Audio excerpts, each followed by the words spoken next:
Lisa, good morning. Today's our breakfast is fried rice with broccoli and carrot. So it's easy to cook. You just fry onion, garlic, and then curry leaves.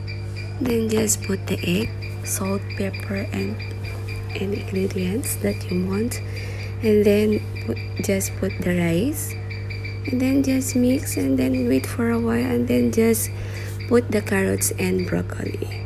So it's easy to cook and it's healthy. So just flexing our breakfast, fried rice with carrot and broccoli.